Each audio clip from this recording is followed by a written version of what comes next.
जय हिंद दोस्तों। एनसीईआरटी गणित प्रश्नावली 3.1 क्लास 10th क्वेश्चन नंबर 6 को आज हम सॉल्व करेंगे। जैसे कि क्वेश्चन नंबर 6 में दिया है एक रैखिक समीकरण 2x प्लस 3y माइनस 8 बराबर 0 दी गई है। ये हमको क्या किया गया है, दिया गया है। दो चरों में एक ऐसी और रैखिक समीकरण लिखिए ताकि प्राप्त युग्म का ज्यामितीय निरूपण जैसा कि प्रतिच्छेद करती रेखा हो, समांतर रेखाएं हो और संपाती रेखाएं हो। मतलब कि क्वेश्चन में कहा गया कि एक समीकरण दिया गया है और दूसरा समीकरण हमको अपने तरफ से अपने मर्जी से हमको लिखना है, जिससे कि पहला कंडीशन एक इसके इसके साथ हमको एक ऐसा समीकरण लिखना है कि दूसरा समीकरण इसके साथ पहले वाले के साथ क्या हो, प्रतिच्छेद करती हो। फिर ये तो रहेगा ही रहेगा, दूसरा समीकरण एक और हमको ऐसा लिखना है दूसरे क्वेश्चन के लिए कि ये समीकरण और दूसरा वाला जो समीकरण हम फिर से लिखेंगे वो दोनों आपस में क्या हो, समांतर हो। फिर एक समीकरण और हमको लिखना है जिससे कि ये दोनों समीकरण आपस में क्या हो, समपाती हो। जैसे कि आइए देखते हैं। जैसे देखिए लिखा क्या है, पहला कंडीशन क्या था, लिखा था प्रतिच्छेद करती रेखाएं हो, क्या हो, प्रतिच्छेद करती रेखाएं हो। तो पहले समझ लीजिए प्रतिच्छेद करती हुई रेखाएं का मतलब क्या है। जैसे कि ये देखिए, आपको ये टेबल पता होना चाहिए। इस टेबल में लिखा है a1/a2 b1/b2 के बराबर नहीं होगा तो प्रतिच्छेद रेखाएं कहलाएंगे। इसका मतलब क्या है, दो समीकरण दिया रहेगा, एक्स के साथ जो नंबर रहता है उसको a1 बोलते हैं, वाई के साथ नंबर जो रहता है b1 बोलते हैं, जो सेम नंबर बिना एक्स वाई के रहता है उसको C1 बोलते हैं। पहले समीकरण के लिए 1 1 और दूसरे समीकरण के लिए A2 B2 और C2 बोलते हैं। वही आपस में बराबर, अगर A1 A2 B1 B2 के बराबर नहीं होगा तो रेखा प्रतिच्छेद होगी। उसी तरह दूसरा कंडीशन क्या कहा है, जैसे यहाँ पर देखिए दिया है A1/A2 B1/B2 C1/C2, ये तीनों बराबर होगा तो रेखाएं क्या होंगे, समपाती रेखाएं होंगी। और अगर A1 A2 B1 B2 बराबर हो लेकिन C1 C2 बराबर ना हो तो रेखा क्या होंगे, समांतर। और यही तीनों पूछा गया है किसमें, क्वेश्चन में। तो आइए इसमें देखते हैं कौन किसके बराबर है, उसी हिसाब से हम समीकरण लिखेंगे अपनी मर्जी से। ठीक है, आइए देखते हैं। जैसे कि देखिए पहला कंडीशन क्या कहता, छठे क्वेश्चन का क्या है, पहला क्वेश्चन क्या था, प्रतिच्छेद करती रेखाएं। हमको ऐसा समीकरण इसके इसके सामने एक हमको ऐसा समीकरण लिखना है जिससे कि दोनों रेखा क्या हो, प्रतिच्छेद हो, क्या हो, प्रतिच्छेदित। तो आइए देखते हैं। जैसे मान लीजिए लिखा है, ये लिखा 2x प्लस, देखिए 2x प्लस 3y माइनस 8 बराबर 0। ठीक, एक समीकरण लिख दीजिए, इसी को ना अल्टरनेट कर दीजिए, 3x प्लस 2y माइनस 8 बराबर 0। ठीक, बस हो गया।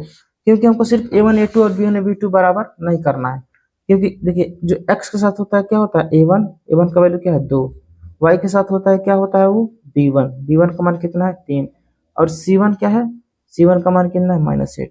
a2 का वैल्यू कितना, a2 का वैल्यू कितना है, a1 का वैल्यू कितना है, a1 का वैल्यू है 3, और b2 का वैल्यू कितना है, b2 का वैल्यू है 2, और c2 का वैल्यू कितना है -8।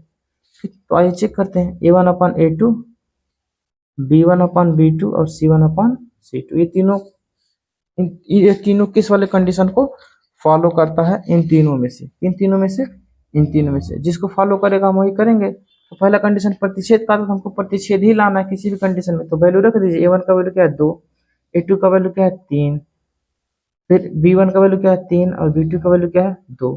ठीक है, c1 को चेक ही मत कीजिए क्योंकि देखिए ये दोनों आपस में बराबर है ही नहीं, ये 2/3 है और 3/2, तो आपस में क्या है, बराबर नहीं है। तो आप बोलेंगे a1/a2 जो है वो बराबर नहीं है b1/b2 के, इसीलिए रेखाएं क्या होंगी,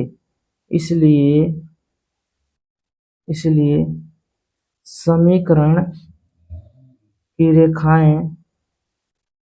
रेखाएं प्रतिच्छेद करती हैं, प्रतिच्छेदित रेखाएं हैं, क्या है, प्रतिच्छेदित रेखाएं हैं। ठीक है, यह हम टेबल से पता लगा लिए हैं। इसी तरह से हम क्या करेंगे, दूसरा समीकरण भी सॉल्व कर लेंगे आसानी से।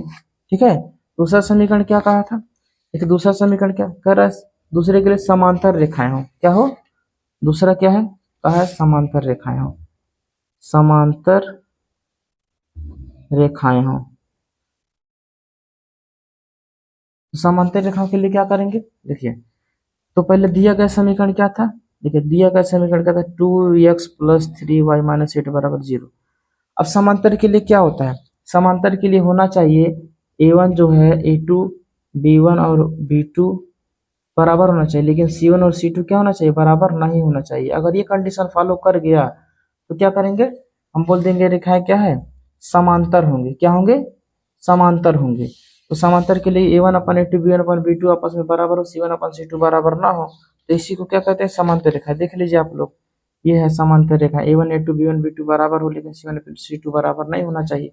तो इसके लिए हम क्या लिख सकते हैं, क्योंकि बराबर के लिए क्या कहते हैं, इसी को डबल कर दीजिए, a1a2 बराबर हो जाएगा, लेकिन c1c2 बराबर नहीं हो सकता। जैसे कि ये 2 है तो इसको क्या बना दीजिए, 2 का 4 कर दीजिए, ये 3 का 6 कर दीजिए, माइनस ये 8 का, इसको 5 7 कुछ भी लिख सकते हैं आपकी मर्जी, क्योंकि इसको बराबर नहीं करना है, सिर्फ क्या करना है, ये दोनों बराबर होना चाहिए। क्योंकि हमारा क्या पहला वाला a1 होता है ना, और ये b1 होता है, और ये c1 होता है, और ये 2 b2 और c2 इसमें रख के चेक कर लीजिए। ठीक, चेक करेंगे क्या आ जाएगा, a1 का वैल्यू देखिए क्या है 2, a2 का वैल्यू कितना है 4, b1 का वैल्यू क्या है 3, अब b2 का वैल्यू कितना 6, c1 का वैल्यू कितना -8, c2 का वैल्यू कितना -5।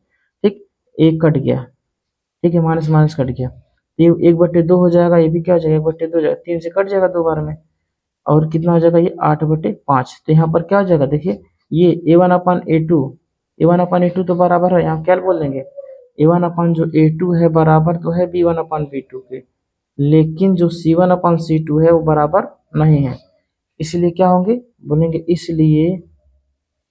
इसलिए रेखाएं समांतर होंगे। क्या होंगे, समांतर होंगे। ठीक है, इस तरह से आप इसको सॉल्व कर लेंगे। अब आइए तीसरे क्वेश्चन पे। तीसरा क्वेश्चन क्या कहा है, तीसरा क्वेश्चन कहा है रेखा क्या होना चाहिए, संपाती होना चाहिए। रेखा क्या होना चाहिए, संपाती होना चाहिए। देखिए संपाती, तीसरा कंडीशन देखिए, रेखाएं संपाती हों। क्या हो, रेखाएं संपाती हों। तो दिया गया समीकरण पर लिख लेते हैं।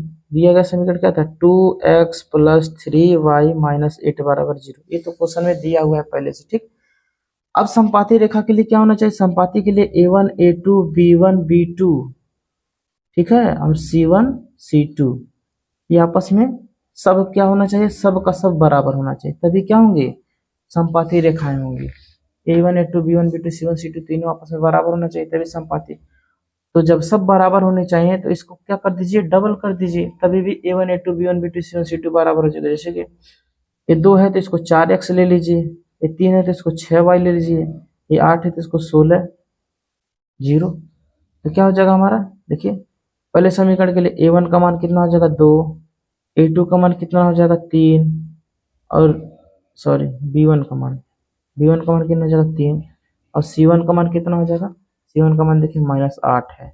उसी तरह a2 का मान कितना हो जाएगा, a2 का मान 4, b2 का मान कितना हो जाएगा 6, और c2 का मान कितना हो जाएगा -16। अब इसमें रख कर चेक कर लीजिए। देखिए a1 का मान कितना था 2, a2 का मान कितना था 4 बराबर, b1 का मान कितना था 3, b2 का मान कितना था 6, c1 c1 का मान कितना था -8, c2 का मान कितना -8 -16 -16। ठीक है, अब इसको काटे, एक एक 2 एक कम 2 2 दूनी 4, 1/2, 3 एक कम 3 3 दूनी 6, 1/2, माइनस माइनस 8 एक कम 8 8 दूनी 16, 1/2। देखिए ये तीनों आपस में क्या है, बराबर। तो आप कहेंगे क्या, a1/a2 जो है b1/b2 और c1/c2 ये आपस में से क्या है, बराबर है। जब बराबर होगा तो क्या बोलेंगे, अतः रेखाएं संपाती हैं। क्या है, संपाती हैं। और अब इसका ग्राफ बनाएंगे तो रेखाएं क्या आएंगे, संपाती। और ग्राफ बनाना हम पिछले क्लास में आप लोग को बहुत ही आसान तरीके से सिखा चुके हैं, आप लोग जांच कर सकते हैं ग्राफ बनाकर। तो आज के लिए बस इतना है, इसमें कि सिर्फ समीकरण ही लिखना था, बस समीकरण ही बनाना था, जिससे कि ये रूल फॉलो हो जाए कि रेखा संपाती, प्रतिच्छेद और समांतर हो जाए। तो वो रेखा हम लिख चुके हैं। देखिए जो दूसरा रेखा लिख रहा है ना हम, वही हमारा क्या है, आंसर है। ठीक, तो आज के लिए बस इतना है। जय हिंद।